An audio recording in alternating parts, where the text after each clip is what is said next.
Hello बच्चों, let's see this question and the question says a planet is observed by an astronomical refracting telescope having an objective of focal length 16 meter and an eyepiece of focal length 2 centimeter। ठीक है, यहाँ पर ये 1992 में, तो यहाँ पर हमारे कौन कौन से एग्जैक्टली सही हो जाएंगे वो हमें से पूछा गया है। सबसे पहले the distance between the objective and the eyepiece, क्या वो इतनी होगी क्या? एंगुलर मैग्निफिकेशन क्या इतना होगा क्या? The image of the planet is inverted होगी क्या? The object is larger than the eyepiece होगी क्या? ये चीज हमसे पूछा गया है। तो चलिए एक एक करके इनको निकालते हैं। ठीक है, तो सॉल्यूशंस के अंदर देखते हैं। सबसे पहले जो हमसे पूछा गया है that is the distance between the object and eyepiece, है ना। तो distance at the object and eyepiece जो होती है वो क्या होती है बेटा हमारे पास में एल, और एल इज इक्वल टू कितना होता है? Focal length of objective plus focal length of eyepiece. ठीक है, दोनों की फोकल लेंथ हमारे पास में दी हुई है, एक की हमारे पास में 16 प्लस दूसरे की कितनी है बेटा हमारे पास में 2 सेंटीमीटर है। इसको मीटर में कन्वर्ट करेंगे तो ये कितना हो जाएगा? 0.02, है ना। तो यहां से जो हमारे पास में आंसर आ जाएगा दैट विल 16.02 मीटर। ओके, तो ये वाला तो जो है हमारे पास में एकदम करेक्ट आंसर है।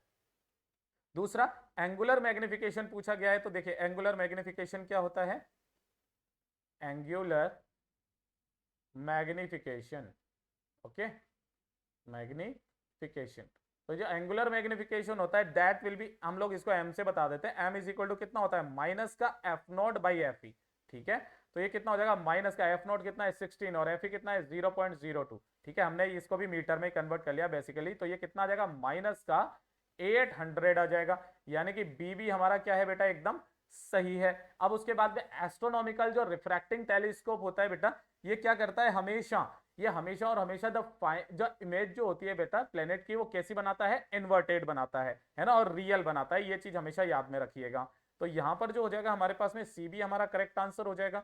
And the objective is larger than the eyepiece, तो ऑब्वियसली जो हमारा रिफ्रैक्टिव जो रिफ्रैक्टिंग टेलीस्कोप जो होता है ये होता है हमारे पास में ऑब्जेक्टिव, है ना, ये होता है ऑब्जेक्टिव। ठीक है, और यहां पर ये होता है बेटा हमारे पास में आईपीस। ठीक है, ये कुछ इस तरीके से होती है हमारे पास में। ओके, ये पूरा का पूरा हमारे पास में ये फंडा होता है इसका। तो ये वाला भी हमारे पास में क्या है बेटा? एकदम करेक्ट आंसर है। तो चलिए इसको भी लगा देते हैं, यानी कि हमारे all are correct, all are correct.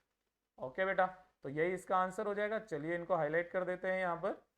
ए भी हमारा करेक्ट आंसर है, बी भी हमारा करेक्ट आंसर है, सी भी करेक्ट है, डी भी करेक्ट है, मतलब कि all are our correct answers. Hope you understood it well. All the best.